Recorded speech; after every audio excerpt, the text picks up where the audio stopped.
शुक्ल। आज यहाँ पत्रकार वार्ता आयोजित किया गया है, उस पर प्रकाश डालिए।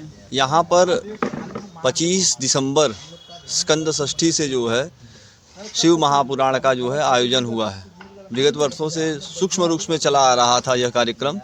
इस वर्ष इसको जो है थोड़ी विस्तृत रूप दिया गया है, विस्तार किया गया है। और यहाँ पर नित्य प्रातःकाल 9 बजे से लेकर के 3 बजे तक जो है शिव महापुराण का मूल पारायण मोहन अवस्थी जी के द्वारा किया जाएगा। और उसके बाद 3:30 बजे से 7 बजे तक जो है यहाँ कथा का जो है श्रवण सभी को कराया जाएगा। बाबा के सानिध्य में जो है यहाँ पर कथा होगी। कितने दिवसीय कार्यक्रम है ये 7 दिवसीय कार्यक्रम है। भंडारे का भी आयोजन? हाँ, 1 तारीख को जो है विशेष रूप से यहाँ पर भंडारे का कार्यक्रम किया गया है। लगभग कितने भक्त यहाँ शामिल होंगे?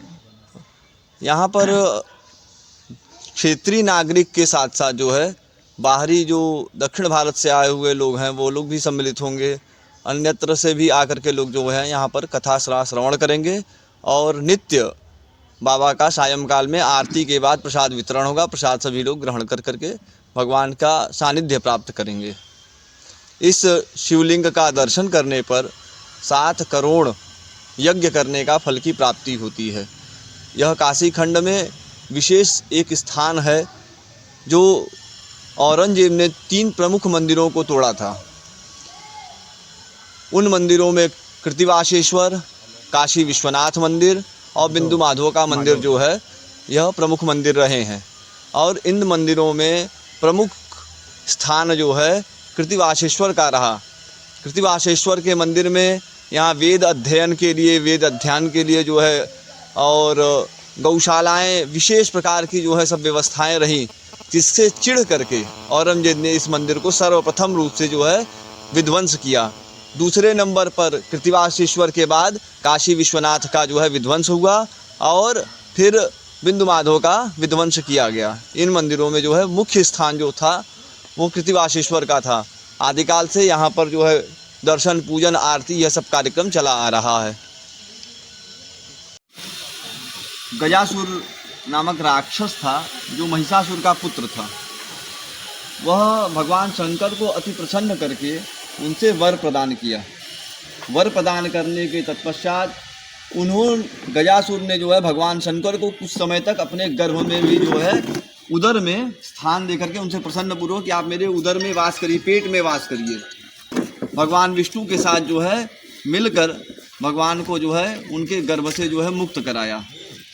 तत्पश्चात गजासुर भगवान शंकर और ब्रह्मा जी का तपस्या करके जो है तीनों लोकों पर जो है विजय प्राप्त करके काशी में जो है भ्रमण करते हुए आता है। और उसकी जो है गर्जना से जब वह काशी पर कदम रखता है तो भूमि डोलने लगती है। विश्वनाथ जी रत्नेश्वर के पास में खड़े थे, पूछते हैं यह कैसा कोलाहल है। नारद जी कहते हैं कि गजासुर जो है, आपका भक्त गजासुर जो है वह आया है, उसके जो है यहाँ पर कदम रखने से जो है धरती जो है डोल रही है।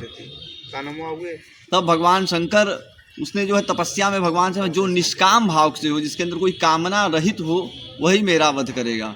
भगवान शंकर जाते हैं और जा करके गजासुर को जो है अपने त्रिशूल पर टांग देते हैं। और जो है जहाँ गाड़ते हैं त्रिशूल को तो वह जो है हंस तीर्थ हो जाता है पोखरा। उसका नाम हरतीरथ पोखरा भी कहा जाता है। हरतीरथ और हंस तीर्थ। हंस तीर्थ नाम तब पड़ा जब उसमें 2 कौवे जो है उड़ते हुए जा रहे थे, आपस में लड़ते हैं और लड़ करके उस पोखरे में गिर जाते हैं। जब उस पोखरे में गिरते हैं और जब निकलते हैं तो हंस रूप धारण कर लेते हैं। उसी में से एक हंस जो था वह भगवान ब्रह्मा जी का तपस्या करता है, भगवान शंकर की तपस्या करता है। ब्रह्मा जी का जो है हंस के जो है जिस वाहन पे हंस के वाहन पर ब्रह्मा जी विराजमान होते हैं, वही हंस तीर्थ जो है हंस हरतीरथ पोखरे के ठीक सामने जो है पृष्ठ भाग में, पीछे के भाग में जो है हंस तीर्थेश्वर महादेव हैं। वहीं पर जो है वामदेवेश्वर और वृषभध्वजेश्वर ये जो है स्थान पर बैठे हुए हैं। और वहीं से भगवान को शंकर से जो है उसने प्रार्थना किया गजासुर ने कि हे प्रभु, आप हमें जो है इस हमारे चर्म को जो है आप धारण करें, क्योंकि आपने मुझे अपना लोक प्रदान किया, आपके द्वारा मेरा जो है उद्धार हो रहा है। उस उद्धार के भाव से मैं इस स्थान पर आपसे प्रार्थना करता हूँ कि आप मुझे जो है चर्म के रूप में धारण करें, धारण करके लोगों के मुक्ति का जो है स्थान हो। यह मुक्ति लिंग है। यह काशी खंड का 42वां लिंग कृतिवासेश्वर जो है, यह मुक्ति लिंग के नाम से भी जाना जाता है। मुक्ति, इसके दर्शन करने से जो है मनुष्य की मुक्ति की प्राप्ति होती है। धन, कीर्ति, यश, ये तो सभी जगहों प्राप्त हो रहा है, लेकिन मुक्ति की प्राप्ति के लिए जो है कृतिवासेश्वर का दर्शन करने से, और विशेष रूप से शिवरात्रि, मास शिवरात्रि हो या महाशिवरात्रि हो, इस पर्वों पर जो है भगवान कृतिवासेश्वर का दर्शन करने का विशेष फल की प्राप्ति। किसी भी पंचांग में उठा के आप देखेंगे तो वहाँ लिखा रहता है कृतिवासेश्वर दर्शनम, कृतिवासेश्वर के दर्शन का विशेष फल की प्राप्ति होती है यहाँ दर्शन पूजन इत्यादि करने से। धन्यवाद।